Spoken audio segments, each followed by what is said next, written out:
제3장 14절 15절 함께 합독합니다. 시작. 짐승 앞에서 받은 바 이적을 행함으로 땅에 거하는 자들을 미혹하며 땅에 거하는 자들에게 이르기를 칼에 상하였다가 살아난 짐승을 위하여 우상을 만들라 하더라.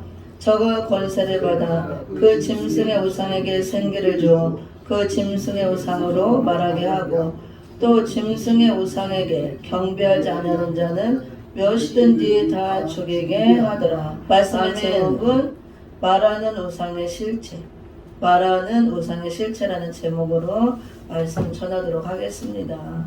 함께 성령 안에서 깨달음과 은혜가 있기를 바랍니다. 오늘 본문 안에 말하는 우상이 등장을 하죠.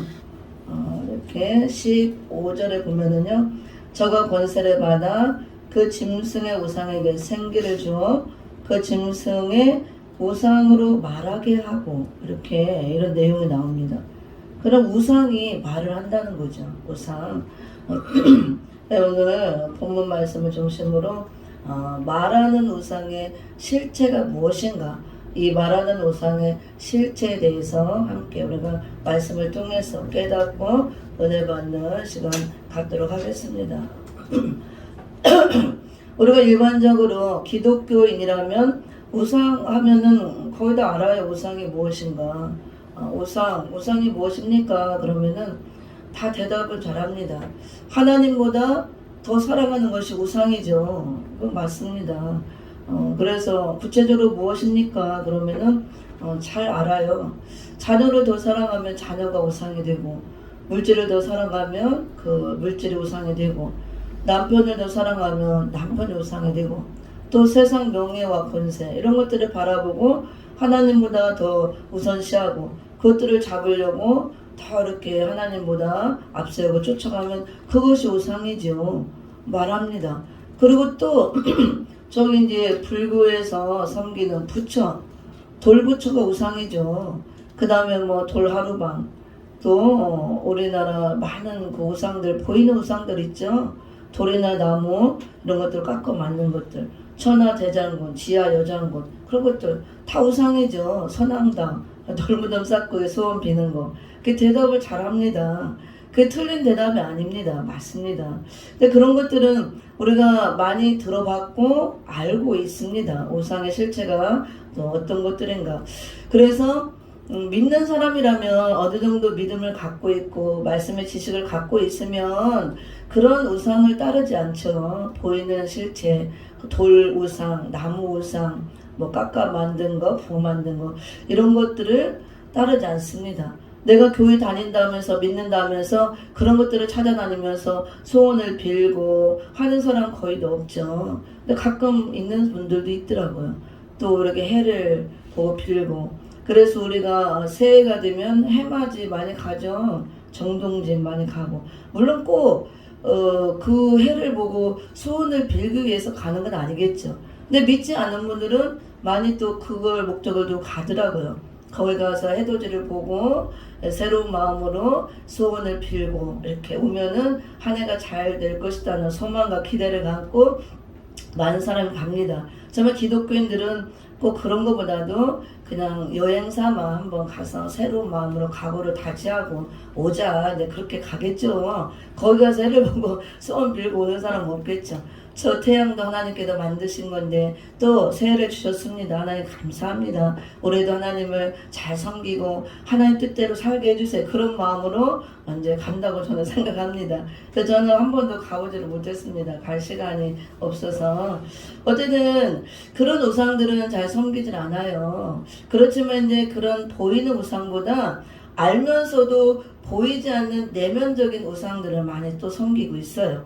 조금 이따 이제 얘기하고. 근데 이런 것보다 우리가 보이는 거는 섬기지 않고 또 우상을 알면서 신앙생활을 한다면서 하나님만 섬긴다면서 보이지 않는 우리 속에 그 내면에 마음속에 숨어있는 내면적인 우상을 많이 섬기고 있다는 거. 그런 우상들이 어떤 건가 말씀을 통해서 알아야 되고, 우리 목사님들이나 성도들이 내가 하나님을 잘 섬기는 것 같지만 의외로 보이지 않는 이 내면 안에 숨어있는 많은 우상들이 들어있다는 거, 이런 걸 알아야 돼요. 그리고 이것도 무서운 거죠. 보이는 우상을 섬기는 것보다 더 무서운 것이 보이지 않는 내 안에 숨어있는 우상의 실체들, 이것들이 무섭습니다. 근데 이거보다 더 무서운 게 이제 어떤 우상이냐, 오늘 본문에 나와 있는 계시록 13장 시대가 되면 말하는 우상이 등장한다는 거예요. 이 말하는 우상이 도대체 무엇인가? 이 우상의 실체. 물론 계시록 13장은 앞으로 이제 이루어질 시대에 대해서 예언적으로 기록된 말씀입니다. 그래서 13장 시대, 우리가 짐승 시대, 수정통치 시대, 이렇게 얘기를 합니다. 13장 1절과 11절에 두 짐승이 이제 등장하죠. 바다에서 올라오는 7무리 10뿔 달린 짐승. 그래서 바다 짐승이라고 합니다. 이 짐승은 정권을 잡고 전 세계를 지배하기 위해서 하나님 허락하에 등장하는 짐승이기 때문에 정권자 짐승이라고 합니다. 정치적인 지배자. 세계적으로 13장 같은 단일 정부 시대를 만들어서 주도할 이제 세계 대통령, 또 옛날부터 뭐 적그리스도다 이렇게 많이 했는데 계시록 표현으로는 8째 왕이라고 해요. 다니엘서 예언의 표현으로는 작은 뿔이라고 합니다. 이사야서 표현으로는 나르는 불뱀과 독사라고 이렇게 나와 있습니다. 그런 이제 세계를 주도할 세계 대통령이 나올 것을 예언 선지서에 나와 있고, 13장에 기록된 대로 앞으로 13장 시대 이 기록대로 성취가 될 때 이 13장 시대를 그 짐승이 나와서 사람 짐승이죠. 마귀의 이게 가마를 갖고 나오는 사단의 그 권세를 받고 나오는 사람 짐승, 그가 세계를 지배할 바다에서 나오는 짐승과 11절에 땅에서 올라오는 두 뿔 달리고 용처럼 말하는 짐승, 이건 거짓 선지자를 말합니다. 그래서 어린 양 예수를 닮은 것처럼 어린 양을 흉내내고 나오지만 두 뿔이 있고 말하는 것을 보니 용처럼 말한다 그랬어요. 그래서 이 바다에서 나오는 바다 짐승과 땅에서 올라오는 짐승은 교권적인 짐승이에요. 음녀 짐승을 말하는 것입니다. 이 두 짐승이 손을 잡고 야합을 하고 나오는 시대가 마지막 시대에, 그래서 야합이라는 것은 서로 자기 유익을 위해서 손을 잡는 거, 협상하는 거, 협상주의라고 합니다. 그래도 계시록 17장에 보면 음력교회가 붉은 짐승을 타고 나온다 그러잖아요. 붉은 짐승의 정권을 등에 업고 교권이 이렇게 하나 되어서 나온다. 그게 이제 음녀가 되는 거고 바벨이 되는 것입니다. 이런 시대가 온다는 거예요. 그래서 하늘의 붉은 용이 영적인 지배자죠. 그 붉은 용이 주도권을 잡고 바다에서 올라오는 이 정치적인 짐승에게 모든 권세를 줍니다. 용의 권세, 사단이죠. 사단의 권세. 그리고 그걸 받은 걸 짐승은 이 11절에 땅에서 올라오는 거짓 선지자, 교권자 짐승. 교권자는 이 기독교 보는 교권을 잡은 자를 말하는 거예요. 큰 힘이 있는 두 뿔은 힘과 세력을 말하죠. 정치적인 그 힘과 교권의 힘을 가진 큰 영향력을 행사하는 지도자라고 할 수가 있죠. 종교적인 지도자. 그렇지만 그는 이미 떨어진 별로서 하나님의 은혜가 떨어지고 성령의 역사가 없는 타락한 종, 변질된 종이라고 할 수가 있습니다. 그런 종이 나온다는 거예요.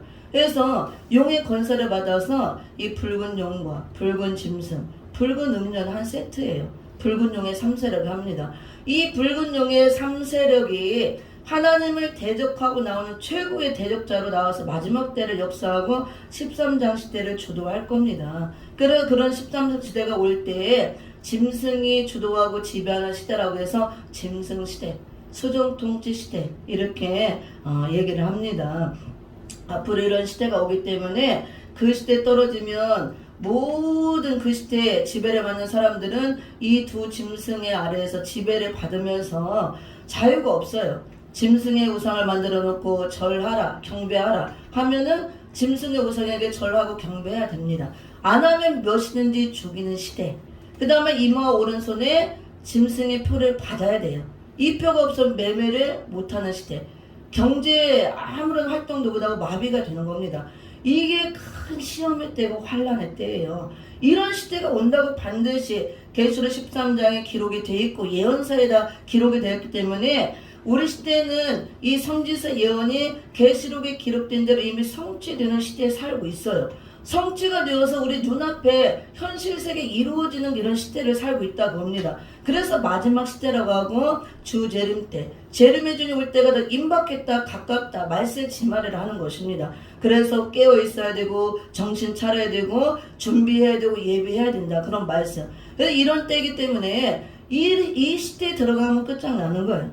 엄청난 교회가 배도하고 들어갈 것이 예언되어 있지만 이런 13장 시대에 들어가 버리면 우리가 믿음을 지키는 길은 죽는 길밖에 없어요. 그 시대에 들어가면 우상에게 절 안 하고 경배 안 하려면 죽어야 돼요. 또 그 다음에 표를 안 받으려면 매매를 못하고 모든 경제활동이 마비되기 때문에 굶어 죽던가 어떻게든 활동을 못하니까 죽는 겁니다. 그래서 죽음으로밖에 믿음을 지킬 수가 없는 시대가 그 시대예요. 그래서 계시록 3장 10절에서는 이런 시대를 온 땅에 임하는 시험의 때라고 그랬습니다. 그 시험이 온 땅에 오는데 교회라고 안 오는 게 아니고 오히려 교회가 그 시험을 당하는 거예요. 믿지 않은 세상은 시험이 아니에요. 그대로 따르면 되니까, 지키면 되기 때문에. 이런 엄청난 시대가 오기 때문에 하나님께서는 미리미리 이 마지막 때에 예언의 말씀을 이런 마지막 때에 택한 종들을 통해서 주시는 거예요. 주셔서 지금 부지런히 외치는 겁니다. 교회들에게. 이런 시대가 오니까 준비하라. 이런 시대에 들어가지 말라. 이런 시대가 오기 전에 다 피할 길을 주시고 하나님께서 이런 환난에 빠지지 않도록 다 여기 방법을 알려주고 다 가르쳐 줬기 때문에 이 예언의 말씀을 읽고 듣고 지키라. 그러면 이런 화를 면하게 해주겠다. 이 계시록에 다 있는 거예요. 하나님은 사랑이신데 무작대고 이런 환난에 집어던지고 심판을 받게 하면 안 되잖아요. 그래 계시록은 교회들에게 주시는 말씀이라고 그랬습니다. 이걸 우리가 한번 구원받았으니까 우리가 뭐 아무 때나 구원받겠지, 그렇게 하면 안 돼요. 마지막 시대는 그런 시대가 아닙니다. 하나님께서 오히려 교회를 이렇게 던진다 그랬어요. 짐승에게 던진다. 우리가 다니엘서 보면 다 붙인다 그랬잖아요. 한때 두때 반때를 짐승에게 붙임 바 된다. 짐승이 싸워서 이기는 시대, 하나님 허락해서 성도들이 이길 수 없는 시대예요. 지금은 은혜의 때고 아직 은혜의 시간이 좀 남아있기 때문에 하나님께서 성령의 역사를 통해서 지켜주고 보호해 주는 겁니다. 해야지 못하도록. 이 시대는 13장 시대는 성령의 역사도 거두어지는 시대. 모든 빛이 하나님의 은혜의 빛, 성령의 빛, 이런 빛이 꺼지고 흑암밖에 없는 어둠의 시대로 되는 것입니다. 그 시대. 그래서 깜깜한 영적으로 흑암시대, 지금도 흑암시대가 됐지만 더 어두워진 이런 짐승시대. 그래서 우리 스스로 지킬 수 없고 그 시대는 회개가 안 돼요. 이미 다 거두어지기 때문에. 그래서 사람들이 엄청난 환란이 오고 엄청난 재앙 아래 고통을 당해도 오히려 하나님을 더 대적하고 하나님을 욕하고 회개를 하지 않는다고 그랬어요. 회개도 회개할 만한 때 하나님이 은혜의 때를 주시고 회개의 때를 줘야 되는 것이지 안 되는 것입니다. 이런 때가 오기 전에 이렇게 준비를 하라. 그러면 준비된 자 주님 올 때 들림 받던가 예배처 들어가서 피할 길을 주던가 다 한다는 것이 계시록입니다. 그래서 우리가 은혜 시대 차원에서 이 말씀을 받으면 안 되는 거예요. 환란 시대에 환란을 면하게 해주고 또 재앙의 나라 재앙에 엎드러지지 않도록 재림의 주를 영접해서 주님을 맞이할 수 있도록 교회들을 사랑함으로 교회들을 살리기 위해서, 그래서 신랑 예수를 맞이해서 천년왕국에 들어가서 신랑 예수님과 천년도랑 헵시바와 빌라 같은 사랑을 누리면서 살도록 주신 최고의 축복의 말씀입니다. 그렇지만 지키고 이 예언의 법대로 순종하고 따르면 그 복이 임하는 것이고, 내가 그 예언의 법을 무시하고 멸시하고 따르지 않고 배척하고 지키지 않으면 이제 화를 받는다, 그런 말씀이에요. 그래서 이 13장 시대가 되면 말하는 우상이 등장하는 시대가 됩니다. 그래서 우리가 이제 문자적으로 우리가 해석을 하면 그 시대를 지배하는 세계 대통령, 8째 왕이죠. 세계 패권을 잡고 나오는 왕이 나올 텐데 그 사람의 우상을 다 만들어 놓을 것입니다. 곳곳에, 전 세계. 누가 그 일을 하느냐? 거짓 선지자들, 땅에서 올라오는 득불 달린 용처럼 많은 짐승, 떨어진 별들, 변질되고 타락한 거짓 선지자들이 이 짐승의 편에 서서 함께 손을 잡고 짐승의 하수인 노릇하면서 짐승의 우상을 만들어 놓는다고 본문에 다 나와 있어요. 그리고 하나님께 받은 능력이 아니고 마귀로부터 권세를 받아서 이 거짓 선지자들이 엄청난 권세를 받기 때문에 하늘에서 불도 끌어내리고 엄청난 이런 기적을 일으킨다 그랬습니다. 그리고 우상을 만들어 놓고 우상에게 생기를 주어서 우상이 말도 하게 하는 그런 시대가 된다 그거예요. 근데 이 생기 역사는 성령의 생기 역사가 아니에요. 사람을 살릴 수 있는 하나님의 생기 역사가 아니고 사단 마귀를 통해서 내려오는 마귀의 생기예요. 마귀도 능력이 있고 다 생기를 주기 때문에 우리가 생기라고 해서 다 하나님의 생기라고 보면 안 됩니다. 생기 역사가 창세기 때 아담을 흙으로 지으시고 이렇게 하나님께서 성령을 이렇게 불어넣어서 영을 불어넣어서 생명이 되었다. 생기를 불어넣어서 생기 역사가 있었죠. 살아난 역사. 에스겔 골짜기 마른 뼈다귀 위에 생기의 바람을 불어라. 생기가 불어서 그 뼈다귀들이 살아나고 극히 큰 군대가 되는 그 역사가 있었습니다. 또 누구야? 죽었던 그 무덤에 들어갔던 나사로죠? 그 마리아의 오빠 하나님의 생기 역사가 들어가 살아난 역사가 있었습니다. 하지만 마지막 때 또 생기 역사가 남아 있어요. 이 생기 역사는 하나님의 살아있는 생명의 기운이 들어가는 성령의 역사로 일어나는 생기 역사가 아니에요. 엄청난 용의 권세를 받고 나오는 이 거짓 선자들을 통해서 마귀의 가발을 받은 종들, 거짓 전도를 통해서 일으키는 마귀의 생기 역사. 그래서 우상이 말까지 하는 그런 시대가 온다고 봅니다. 우리가 문자 차원으로 보면 실제로 이런 깎아 만들고 부어 만든 우상이 엄청난 사단 역사를 통해서 말도 하는 우상의 그런 말하는 우상 시대. 그래서 우리가 어떻게 이런 일이 일어나느냐 할 수가 있죠. 근데 우리가 구약대 사건에 보면 우상이 말한 사건은 없지만 그 사건은 있죠. 당나귀, 나귀가 말한 사건이 있잖아요. 하나님의 역사로 짐승의 입도 열어서 말도 하게 하는데 이런 일도 얼마든지 가능해요. 하나님이 허락하에 하는 거기 때문에 이거는 이제 문자적인 차원으로 그대로 해석할 때 이렇게 될 것이더라고. 우리가 또 영적 차원으로 볼 때 이제 말하는 우상의 실체가 무엇인가 이걸 알아야 돼요. 그 다음에 또 그 시대가 되면 이런 우상이 등장하지만 이미 영적 차원으로 볼 때 영적 세계에서 영적으로는 말하는 우상이 등장한 시대라는 걸 우리가 알아야 돼요. 그래서 하나님께서 가장 싫어하는 것 중에 하나가 우상 숭배잖아요. 우상 숭배자는 다 멸망을 당합니다. 지옥 유황불에 던져져요. 그래서 계시록에 보면 그 지옥 유황불에 들어갈 자들 유형이 쭉 나와요. 누가 들어가나. 거기에 우상 숭배자가 반드시 들어갑니다. 가장 싫어하는 게 우상 숭배예요. 나를 위해는 숨기지 말라 그랬잖아요. 그래서 믿는 자들이 23장 시대가 왔을 때 우상에게 저러 경배하면 다 지옥불에 들어갈 수밖에 없습니다. 그럼 오늘 13장 3절부터 한번 다시 읽어볼게요. 계시록 13장 13절, 14절, 15절까지 다시 한번 시작. 큰 이적을 행하되 심지어 사람들 앞에서 불이 하늘로부터 땅에 내려오게 하고 짐승 앞에서 받은 바 이적을 행함으로 땅에 거하는 자들을 미혹하며 땅에 거하는 자들에게 이르기를 칼에 상하였다가 살아난 짐승을 위하여 우상을 만들라 하더라. 저가 권세를 받아 그 짐승의 우상에게 생기를 주어 그 짐승의 우상으로 말하게 하고 또 짐승의 우상에게 경배하지 않은 자는 무엇이든지 다 죽이게 하더라. 아멘. 여기에서 큰 이적을 행한다 그랬죠. 그래서 그 이적을 통해서 사람들이 어떤 이적이 일어나냐면요, 심지어 사람들 앞에서 불이 하늘로부터 땅에 내려오게 하는 이런 엄청난 이적도 행한다고 합니다. 그런데 이 13장 시대에 일으키는 이적은 전부 다 성령의 역사를 통해서 오는 사람을 살리기 위한 이적이 아니에요. 이거는 떨어진 종들, 타락한 종들, 마귀 권세를 받고 나오는 짐승의 앞잡이 노릇을 하는 거짓 선지자들이 하는 다 이적이에요. 마귀의 이적이라 그겁니다. 그래서 지금은 하나님의 역사로 오는 시대 수많은 이적과 기적과 표적의 역사가 있었고 지금도 있지만 점점 이런 것들이 사라지죠. 그만큼 영계가 어지럽고 혼탁하기 때문에 그런 성령의 역사가 별로 없기 때문에 성령의 역사를 통한 이적이 자꾸 없어지는 거예요. 사람들의 믿음도 떨어지고 강팍해지고 하기 때문에 믿지도 않고. 근데 13장 시대가 되면 엄청난 이적이 일어난다 그랬어요. 11절에 보면 내가 보면 또 다른 짐승이 땅에서 올라오니 새끼 양같이 두 뿔이 있고 용처럼 말하더라. 이게 거짓 선지자입니다.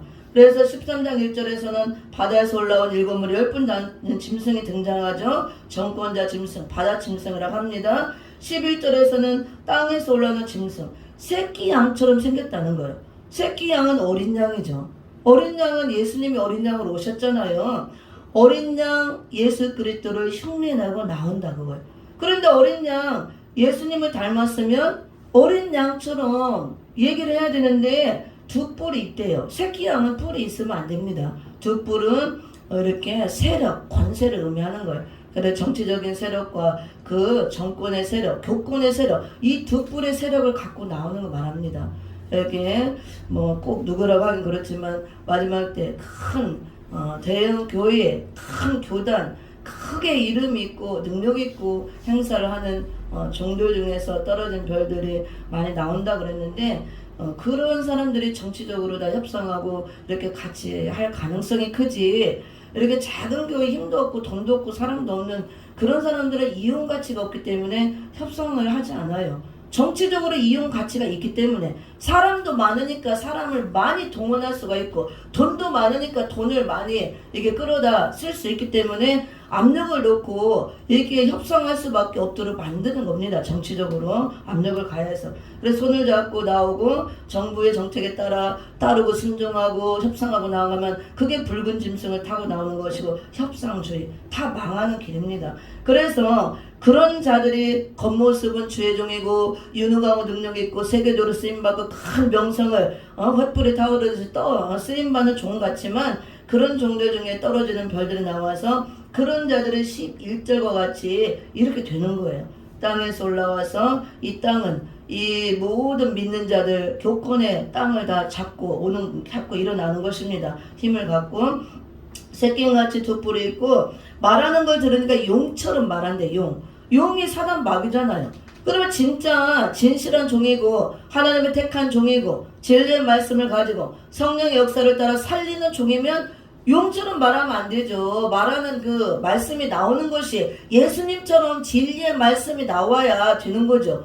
용처럼 말하는 것은 용이 마귀인데 마귀처럼 말한다. 뱀처럼 말한다. 그 입에서 용의 소리, 뱀의 소리가 나온다고요. 마귀 소리. 우리가 표면적으로 분별 안 돼요. 영적으로 분별해야지. 그래서 이런 예언의 말씀을 모르면 분별을 못하는 겁니다. 마지막 시대. 표면적으로 대단한데 많은 사람 따로 능력이 있는데. 그래서 그런 사람이 어떤 일을 하느냐. 이 짐승의 하수인 노를 합니다. 그래서 12절에 저거 먼저 나온 짐승. 먼저 나온 짐승은 13장 1절에 등장한 먼저 나온 바다에서 올라온 일곱 무리 10분 짐승, 그 정권자 짐승을 말하죠. 그 짐승의 모든 권세를 그 앞에서 행하고 용은 이 바다 짐승에게 주고 또 그 짐승은 이 떨어진 별들 거짓 선지자에게 이 용의 권세를 주어서 다 하수인 노릇을 하게 한다고 합니다. 그 앞에서 행하고 땅과 땅에 거하는 자들로 처음 짐승에게 경배하게 하니 곧 죽게 되었던 상처가 나은 자니라. 그래서 정치적인 세력과 교권의 세력이 힘을 잡고 협상주의가 되어서 이 짐승의 우상을 만들어 놓고 절하시오, 경배하시오 이렇게 미혹을 시키는 존재가 누구냐? 거짓 선지자들, 음녀들이 한다고 봅니다. 왜냐하면 믿지 않는 세상은 그냥 정부에서 우상들을 세워놓고 경배하시오 절하시오 하면 다 해요. 그러면 심간 편합니다. 죽지도 않고 뭐 어려운 것도 아닌데 저희 북한처럼 김일성 동상에게 하듯이 그리고 표 받으시오 이거 있으면 더 편합니다. 카드도 필요 없고 돈도 필요 없고 그냥 몸만 다니면 됩니다. 얼마나 편리합니까? 아우 정말 살기 좋은 시대가 왔다 다 합니다. 근데 문제는 믿는 자들. 그래도 그동안 수없이 말씀을 듣고 준비하지 못해서 예비처럼 못 들어가고 올라가지 못했지만 많은 남은 자들 떨어진 자들 13장 시대에 들어갈 건데 그동안 들은 건 알고 있어서 우리 우상에게 저라고 경배하면 안 돼. 그러면 지옥 간다고 했어. 알아요. 기본적으로 하도 들어서 지식은 있기 때문에 표 받으면 죽는다고 했어. 그러면 진짜 이제 그 믿음을 갖고 지킬 자는 죽겠죠. 그러면 이제 믿음으로 지켰기 때문에 우리가 구원은 받지만 그걸 못 이기고 다 이제 절하고 경배와 표 받으면 주님 올 때 다 심판의 대상이 되어서 불못에 들어간다는 계시록이에요. 이게 마지막 시대의 큰 환란의 시대라는 것입니다. 그래서 교회가 정부의 말을 잘 따르고 방침에 따르도록 하기 위해서 거짓 선지자들을 이용할 수밖에 없어요. 왜 교회는 이렇게 막 부딪히잖아요. 그러면 안 돼. 우리 경배하면 안 돼. 표 받으면 안 돼. 하나님 하면 큰일 난다겠어. 그래서 처음엔 반발할 거라 그거예요.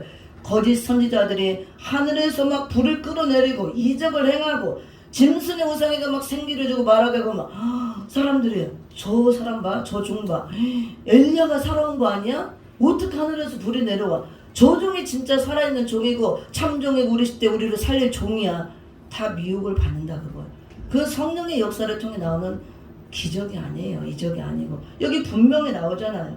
여기 보면은 큰 이적을 행하되 심지어 사람들 앞에서 불이 하늘로부터 땅에 내려오게 하고 짐승 앞에서 받은 바 이적을 행함으로 땅에 거하는 자들을 미혹하면, 이 시대에 일어나는 모든 이적은 미혹하기 위한 이적이라는 걸 알아야 돼요.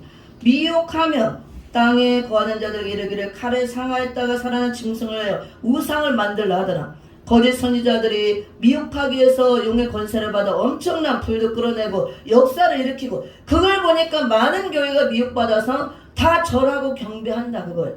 조종이 불도 끌어내려고 엄청난 역사를 하고 이렇게 기적과 이 이적이 일어나는데, 이 하나님의 살아있는 종이 아니고 하나님 쓰시는 종이 아니면 누구냐? 엘리야 같은 종이다. 마지막 시대 우리 교회들을 살릴 종이다. 다 따른다는 거예요.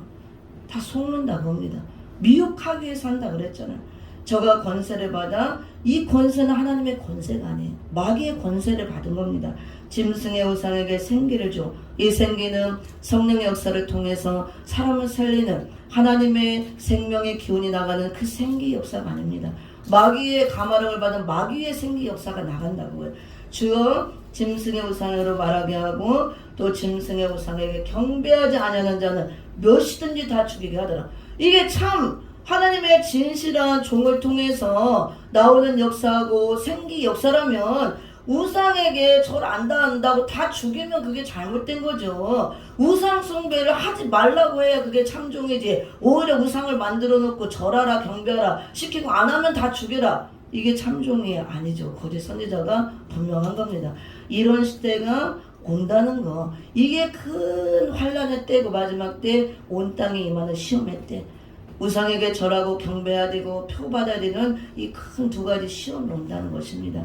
이런 시대가 오는데, 말하는 우상이 이때 실제로 이제 등장해서, 아까 얘기했지만 문자적으로 실제로 우상들이 말을 할 수도 있겠고, 또 오늘날 이제 많은 계시로 증거하는 목사님들도 그렇고 저도 또 그렇게 보는 사람 중에 하나인데, 말하는 우상이 어떻게 등장할 것인가.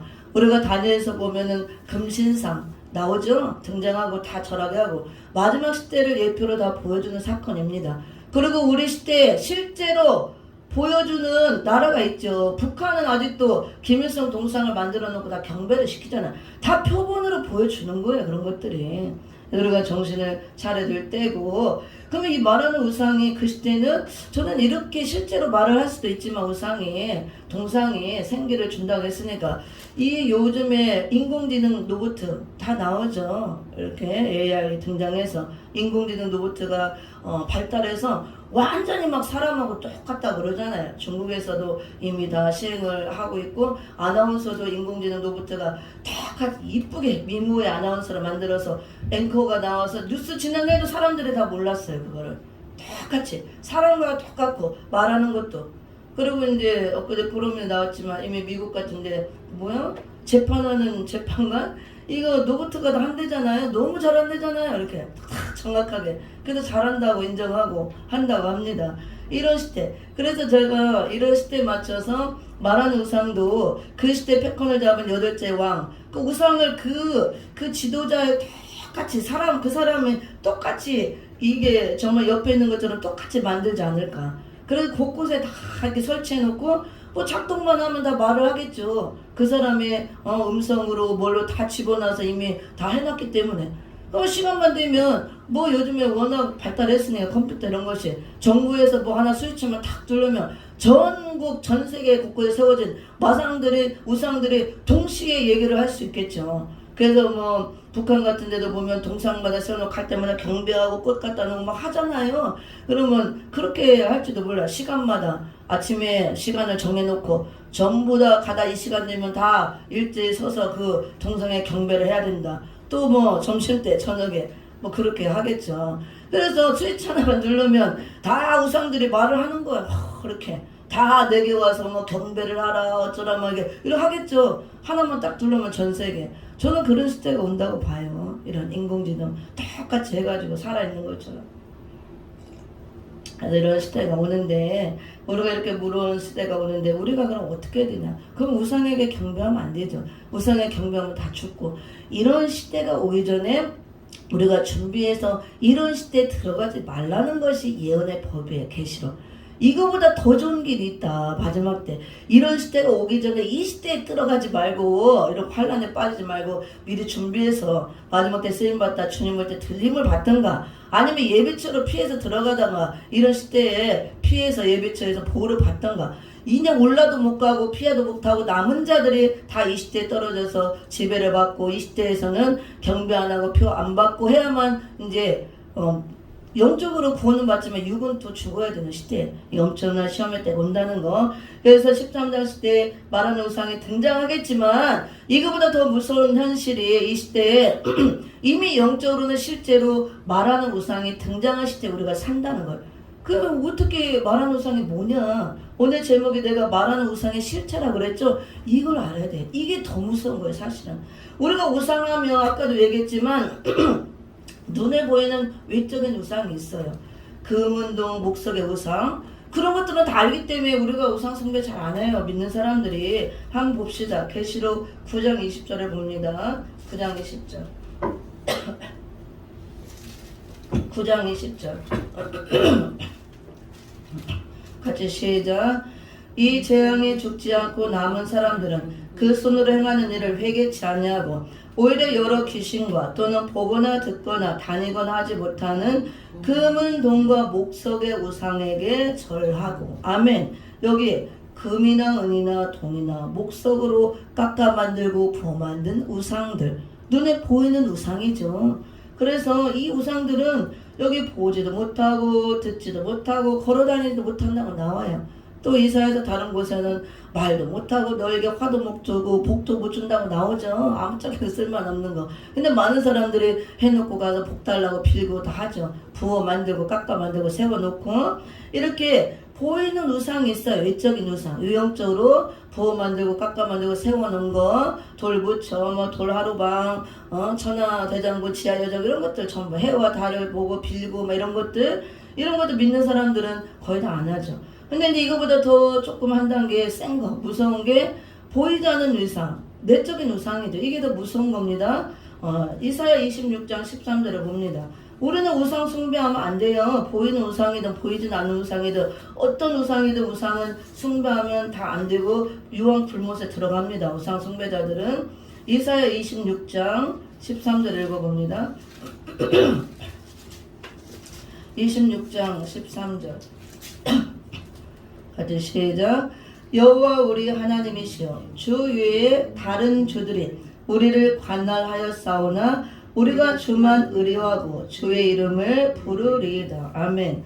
구약때는 육적 이스라엘의 중심이죠. 그 이스라엘 백성들이 하나님만 섬겨야 돼요. 근데 여호와 우리 하나님이시여, 이 하나님만 섬겨야 될 이스라엘 백성들이 하나님만 섬긴 것이 아니고 주 위에 다른 주들이 우리를 관할했다 그랬어요.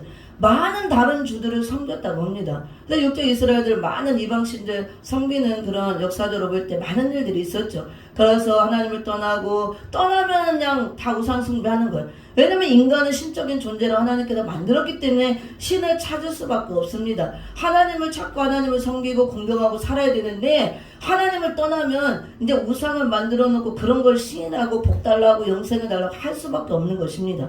이스라엘 백성들도 이렇게 해서 그렇게 할 때마다 다 하나님께서 징계를 하잖아요. 어떤 전염병으로 또 이방을 들어서 칼로 치고, 그때마다 회개하고 돌아오고 우상을 버리고 막 하는 일이 반복해서 일어나죠. 그때뿐만 아니라 이 시대에 이제 이스라엘은 영적 이스라엘로 예수님 피로 구원받은 교회가 영적 이스라엘이에요. 우리가 이제 이스라엘 백성이 된 겁니다. 하나님의 자녀 백성. 그런데 이 시대에 보이는 우상들은 우리가 섬기지 않을지언정 보이지 않는 내면적인 우상, 이 내적인 우상을 많이 섬긴다는 거예요. 그래서 다른 주들이 많이 관할을 하고 있다고 합니다. 이거는 우리 심령 안에 하나님 위에 다른 주들이 많이 들어와 있다는 거예요. 그래서 우리 심령 안에 하나님의 성전이 온전하게 아름답게 세워져 있는 것이 아니고 이 거룩한 성전들은 다 무너지고 퇴보하고 타락하고 바벨 성전이 되어가고 이렇게 부패하고 타락하고 돼 있으면서 오히려 우상 산당들이 많이 지어져 있다는 거예요. 심령 안에 다른 주들. 그러면 대표적으로 많죠. 제일 많은 게 마지막 때 물질의 우상이죠. 황금 만능주의 시대. 물질, 사랑, 명예, 권세 다 이런 세상적인 거, 바벨적인 것들 이런 것들이 많이 들어가 있는 거예요. 학벌, 문벌, 가문 막 이런 것들. 그래서 또 요즘에 볼 때 다른 주의 우상은 제일 큰 게 제가 볼 땐 이거더라고. 스마트폰이더라고. 스마트폰 시대 지나서 저희 아들도 오지 뭐 애기들부터 다 점령을 당해 있어. 이걸로 시간을 다 뺏기는 거야. 스마트폰. 저도 노래 알면서도 때때로 성경을 읽고 기도하고 이런 시간을 더 갖는 게 아니고 스마트폰 두드려보고 검색하고 이러다 보면 나도 모르게 시간을 뺏기고 이렇게 중독성이 있어요. 그런 거는 또 사단의 역사는 중독성이 있습니다. 우리 정신을 차려야 돼. 이런 것들이 많이 우리 마음을 차지하고 있다는 거. 그 수많은 막 정보들 막 이런 것들 막 쓰레기들이 많이 들어오죠. 우리가 유용한 것도 있지만 그래서 다른 주들이 우리 심령 안에 많이 들어와서 관할하고 있다는 거. 그러면 어떻게 우리가 알 수가 있냐? 계시록 성경을 통해서 증명을 해봐야겠죠. 계시록 3장으로 넘어가 봅니다. 계시록 3장 계시록 3장 20절을 봅니다. 다른 것도 많이 있지만 20절 시작. 볼저가 내가 문 밖에 서서 두드리노니 누구든지 내 음성을 듣고 문을 열면 내가 그에게로 들어가 그로 더불어 먹고 그는 나로 더불어 먹으리라. 아멘. 7교회를 통해서 말세교회 현상을 보여주죠. 특히 말세교회가 7교회 모습으로 나오지만 라오디게아 교회 모습처럼 또 그래서 살았다는 이름이 있지만 죽은 사대교회처럼 영적으로 다 죽어있고 미지근하고 그 다음 신앙이 다 식어있고 죽어있고 세속화된 건 막 섞여있는 거 이렇게 미지근하게 이것도 아니고 저것도 아니고 그리고 또 우리가 세상 일에 빠져있고 돈 버는데 연염이 없고 막 이렇게 다른 주들 이런 다른 주들 세상적인 것들이 우리 심령 안에 다 들어와서 점령을 하고 다른 주들이 점령하고 들어와 있고 이 안에 나도 모르게 그런 우상의 산당들이 지어져 있는 거예요. 그 성전은 자꾸 무너지고 바벨 성전이 되고 그래서 예수님이 어떻게 됐냐? 십자가 은혜로 구원받아서 우리가 성령 받고 성령 역사를 통해 예수님이 이 안에 들어왔는데 예수님이 쫓겨나 버렸어요. 문 밖에 나가버린 거예요. 예수님이 저기 문 밖에 언제 쫓겨난지 모르고 왜? 예수님이 거할 곳이 없는 거예요. 다른 주가 꽉 들어 차 있으니까 예수님이 거할 장소가 없고 쫓겨나고 밀려나서 드디어 문 밖으로 밀려나고 예수님은 쫓겨나버리고 예수님이 거할 성전이 없고 산당들이 꽉 들어차 있고 다른 주들이 관하니까 예수님은 쫓겨나서 문 밖에서 제발 나 좀 들어가자 문 열어달라 애타게 두드리고 있는 거예요. 그 빨리 음성을 듣고 음성 듣는 게 이런 시대는 말씀 듣는 거예요. 깨달아 회개를 해서 이 안에 있는 다른 주들을 몰아내고 산당들을 다 무너뜨리고 불태우고 없애고 성전을 예수님이 거할 수 있는 금토대 성전을 세워야 되겠죠. 이렇게 돼 있다 그거예요. 이게 더 무섭다 그겁니다. 이런 시대에 우리가 살고 있고 그래서 계시록을 통해서만 7교회를 통해서만 내 심령의 성전을 점검해 볼 수가 있습니다. 그리고 이거보다 더 무서운 우상이 있습니다. 보이지 않는 내적인 우상, 다른 주의 우상. 그것이 말하는 우상인데 10장날 시대에 말하는 우상이 등장하겠지만 이미 말하는 우상에 등장해서 이 가증한 우상, 가증한 물건이 거룩한 곳에 선 것을 보고는 나오죠. 이미 거룩한 강단에 이 가증한 우상들이 서 있는 시대가 되었다는 거예요. 영적으로. 이걸 알아야 돼. 그럼 우상의 실체가 무엇인가 알아야겠죠. 우리가 영적으로 말하는 우상이 무엇인가. 이 말하는 우상의 실체. 한번 이제 예레미야 51장 17절을 봅니다. 이것만 이제 잠깐 보고 넘어갈 겁니다. 마칠 겁니다. 예레미야 51장 17절. 우리가 엄청난 이 우상 시대, 열국 시대에 살고 있다는 걸 알아야 돼요. 마지막 시대는 열국 시대, 우상의 시대라고 그랬습니다. 그래서 예수님이 뜨인들로 오셔서 이 우상을 친다고 그랬잖아요. 마지막 때. 예레미야 51장 17절을 봅니다. 51장 17절. 같이 시작. 사람마다 우둔하고 무식하도다. 금장색마다 자기의 만든 신상으로 인하여 수치를 당하나니 이는 그 부어 만든 우상은 거짓이요 그 속에 생기가 없음이라. 아멘. 여기 보니까 우상을 만드는 이렇게 금장색이 나오죠. 금장색마다 우상 만드는 사람이죠. 사람마다 우둔하고 무식하도다. 그러니까 우상을 만드는 사람은 우둔하고 무식하다 그거예요. 신상으로 자기 만든 신상으로 인하여 오히려 수치를 당한다고 합니다. 우상을 만드는 목적이 만들어 놓고 비나이다 복 주세요, 영생을 주세요 하기 위해서 만들고 빌고 하는데 목적이 그걸 통해서 오히려 수치를 당한다는 것입니다. 우상은 말도 못하고 우리가 화도 복도 내리지 못하는 그런 죽은 것이기 때문에. 근데 그 부어 만든 우상은 거짓이라고 그랬어요. 거짓이요. 왜 거짓이냐 이유가 부어 만든 우상, 깎아 만든 우상이 거짓인 이유가 분명히 나와요. 말씀이 하나도 어렵지 않습니다. 그 속에 생기가 없습니다. 생기가 없으므로 부어 만들고 깎아 만든 우상은 금은등 목석상으로 부어 만들고 깎아 만든 우상들은 전부 다 거짓 우상이라 말씀하고 있습니다. 생기가 없으므로. 살아있지 않다 그거예요. 생명이 없다 그겁니다. 생기라는 것은 하나님의 생명의 기운이죠. 아담에게 불어졌던 생명의 기운, 생기 이것이 없다 그거예요. 그래서 아무리 우상을 뭐 금으로 뭘로 잘 만들어 크게 만들어 놓고 복 주세요, 영생을 주세요 해도 그 안에 생명의 기운, 생기가 없고 생명이 없다 그겁니다. 없기 때문에 인간에게 절대로 생명을 줄 수가 없고 구원할 수가 없다 그거예요. 결국은 그걸로 인해서 수치를 당하고 멸망한다. 분명히 여기 정답이 나왔어요. 부어만들고 깎아먹던 모든 우상들은 거짓이다. 왜? 생기가 없으므로. 눈에 보이는 것들은 우리가 알죠. 생명 없는 거 안 섬깁니다. 마지막 때에 이런 생기 없는 우상이 무엇이냐 말하는 우상이 13장 10대에만 등장하는 것이 아니고 영적으로 이미 등장해서 거룩한 곳에 섰다는 걸 알아야 돼요. 거룩한 강단에. 그러면은 이 시대의 우상들, 말하는 우상의 존재는 실체는 거짓 선지자들이에요. 강단에 서서 내가 말씀을 전한다. 하나님의 말씀을 대언한다. 사람을 살린다. 살리는 종이다. 살리기 위해서 하나님의 말씀, 생명 있는 말씀을 전한다. 하면서 그 입에서 나가는 말씀이 죽은 말씀, 생기가 없는 말씀이 나가면 그 생기 없는 말씀을 전하는 종이 살아있는 우상, 말하는 우상의 실체라 그거예요. 이해가 되죠? 오늘 본문에서 분명히 말씀하고 있습니다. 보이는 거 깎아 만들고 부어 만든 거 돌멩이 나무 토막은 생기가 없는 거 다 알아요. 죽은 것인 거.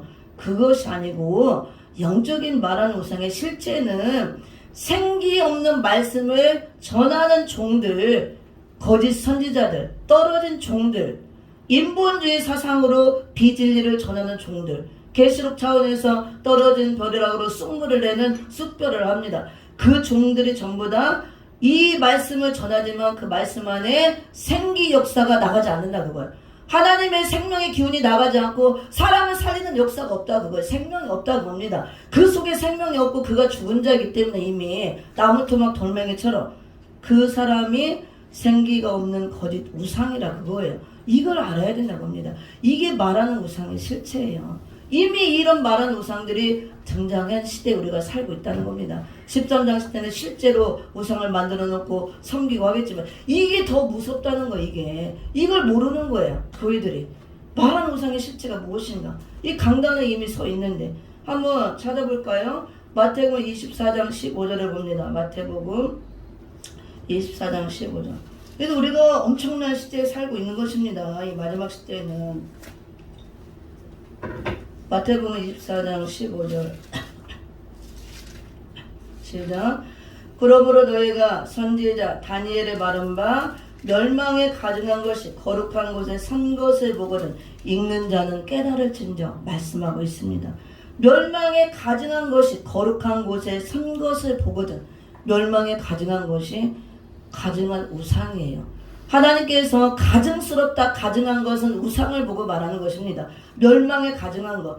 이것이 살로 2장 4절에 보면은 마지막 때 적그리스도가 등장한다 그랬죠. 그래서 자존하여 스스로 하나님의 성전에 서서 앉아서 내가 하나님이다 나를 경배하라. 물론 이 시대가 옵니다. 13장 시대 되면 그 여덟째 왕이 등장해서 단일 정부를 세우고 세계 대통령이 나와서 그가 오히려 하나님의 성전이 세워지고 제3성전이 세워져 이것도 표면적으로는 성전이 세워지면 그 성전 안에서 내가 하나님이다 나를 경배하라 나에게 다 절하라 13대 시대 그 짐승 우상을 만들어 놓고 절하라 경배하라 하는 시대가 온다고 13장에 기록되어 있잖아. 그 시대가 옵니다. 그래서 그것이 멸망에 가증한 것이 거룩한 곳에 서는 곳이고 지금 이 시대에는 영적으로 이미 멸망에 가증한 것들, 가증한 우상들이 거룩한 강단에 선 것을 알아야 돼요. 우리가 영적으로 말하는 우상들이 이미 이 거룩한 강단에 섰다는 거, 이것이 더 무섭다는 거예요. 이런 현실 세계에 우리가 와 있고 살고 있는데도 이걸 모른다는 게 무섭다는 거예요. 이 시대에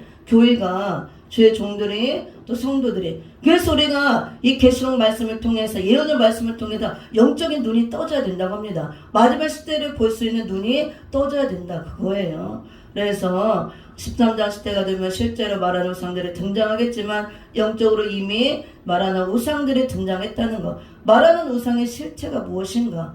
생기 없는 말씀을 전하는 종들. 거짓 우상이라고 그랬잖아. 부어 만든 우상. 어디서 부어 만드냐? 신학교에서 부어 만드는 거야. 벽돌 찍어내듯이. 마지막 때 말세교회가 바벨론 성이 된다 그랬죠.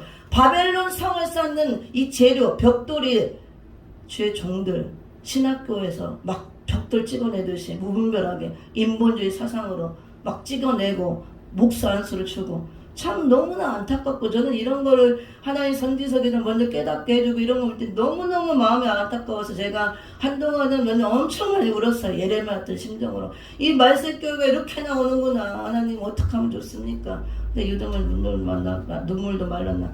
하나님 어떻게 해요? 저는 너무 연약하고 힘도 없는데 이런 말씀 주셔서 이 주의 종들 교회들을 깨우치고 이 마지막 시대를 알려야 되고 빨리 준비해야 되는데 수많은 교회가 13년 시대에 들어갈 거고 이렇게 우상에게 절하고 숭배하고 다 불못에 들어갈 것이 보이는데 이런 환란 때 어떻게 해야 됩니까? 너무나 연약하고 부족한데 그래도 하나님이 하시겠죠. 택했으니까 한 명이든 두 명이든 외쳐야겠죠. 가르쳐야겠죠.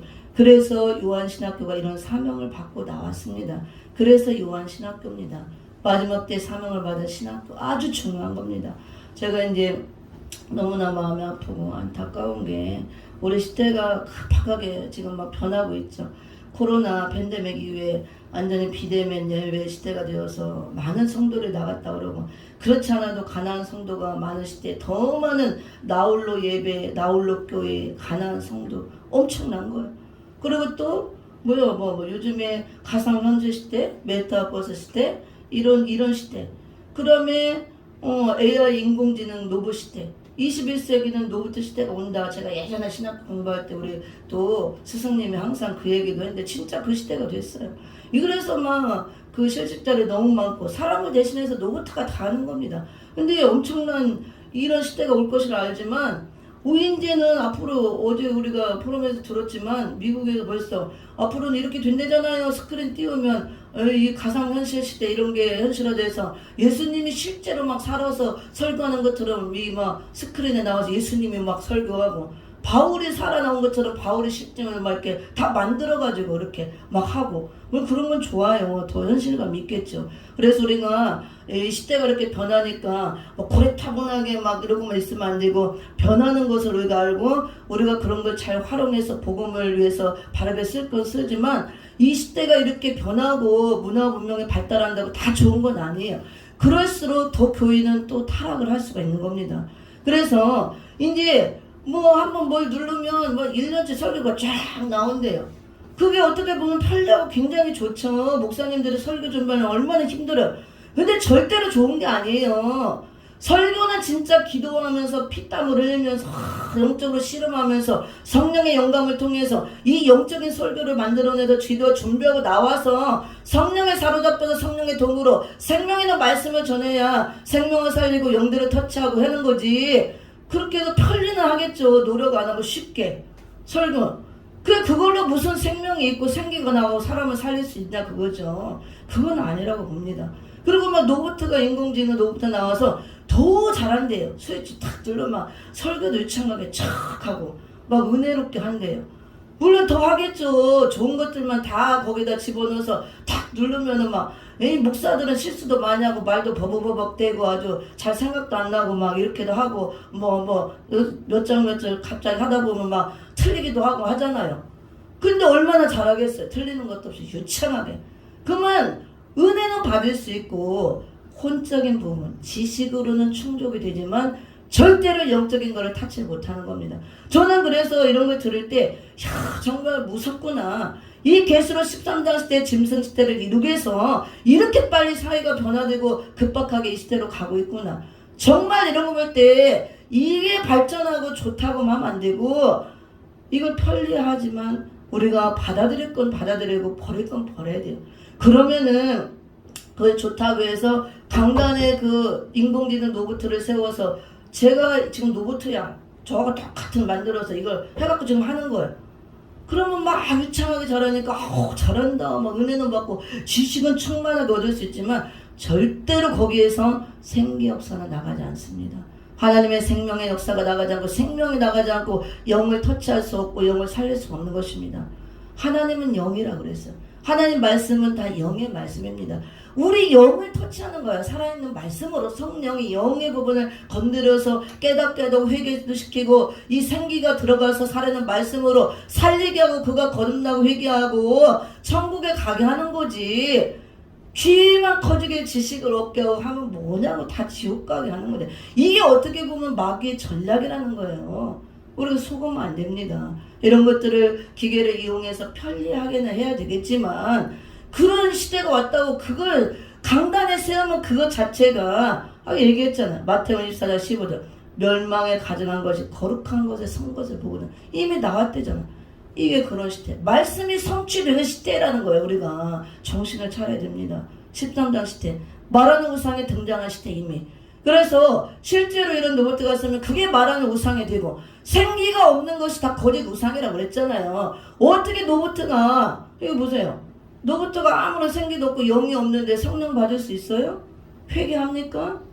로봇은 절대 회개 못합니다. 성령 못 받아요. 성령도 못 받고 회개도 못하고 영이 없는데 어떻게 영의 말씀을 살아있는 말씀을 전하고 성령이 그 속에서 역사를 하고 어떻게 생기가 나가냐. 마귀는 역사할 수 있어요. 그 기계를 갖고 마귀의 감각으로 역사. 그게 다 죽는 거예요. 저는 이거를 듣고 너무너무 마음이 아프고 잠도 안 와요. 어쨌든 우리가 이런 현실 세계에 살고 있고 여기까지 왔고 너무 빨리 이게 전개되고 있구나. 그래서 정신을 차려야 됩니다. 그러면은 이게 이제 현실화되고 활성화되고 이렇게 활용화가 돼서 많이 저기 되면은 어떤 시대가 오냐면 목사가 필요 없는 시대가 옵니다. 목사가 뭘 필요해? 그거 하나에 놓으면 혼자 예배드려 이거 틀어놓고 예배드리면 되는데 뭐 지금도 유튜브로 다 하고 더 편리한데 뭐 더 잘하는데 뭐 목사보다 우리 목사 맨날 한 얘기 많은데 이거 틀으면 막 맨날 다른 거 새로운 거 얼마나 재밌어. 막 별거 다 하는데. 그리고 또 목사 없는 시대 신학교 필요 없는 거예요. 뭐 하려고 신학생을 만들어요? 로봇만 잘 만들고 로봇 그거 기능만 잘 만지는 사람 차라리 교육시키는 게 낫지. 이게 무서운 시대라는 거. 그래서 참 안타깝습니다. 그렇지만 어쩔 수 없어요. 말씀이 성취되는 과정이기 때문에. 그래서 우리가 이런 예언의 말씀을 무시하면 안 되고 예언의 말씀을 통해서 마지막 시대가 어떻게 돌아가고 왜 이런 것들이 등장하는가, 어떻게 예언이 성취되는가 알고 정신을 차리고 깨어서 이미 말하는 우상이 강단에 거룩한 곳에 선 시대 우리가 살고 있다는 거, 말하는 우상의 실체를 알고 내가 그런 생기 없는 말씀을 전하는 말하는 우상이 되면 안 되는 것입니다. 더 옛날 방식처럼 저는 더 기도하고 말씀 무장하고 성령 충만해서 그건 변할 수가 없는 것 같아요. 어떤 시대가 와도 기계는 우리가 편리하게 사용할 수 있지만 이 시대 우리가 너무 환경이 좋아지고 기계가 편리해지고 했는데 옛날보다 역사 안 일어나고 영성 다 떨어지고 믿음 다 떨어지잖아요. 그걸 알아야 돼요. 옛날 가난하고 이런 거 하나 없을 때 오히려 더 영성이 뜨겁고 충만하고 더 강한 역사가 일어났지 않습니까?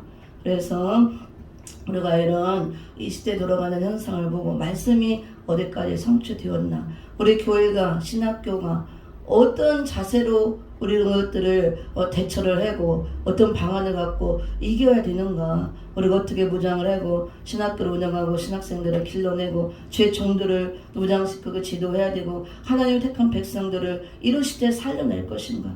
우리가 말씀의 비밀에 다 담겨 있습니다. 그래서 계시록은 하나의 비밀이라고 하죠. 이런 말씀을 통해서 우리가 깨닫고 무장해서 마지막 때 살리는 교회, 또 신학교, 주의 종들이 되야 될 줄 믿습니다.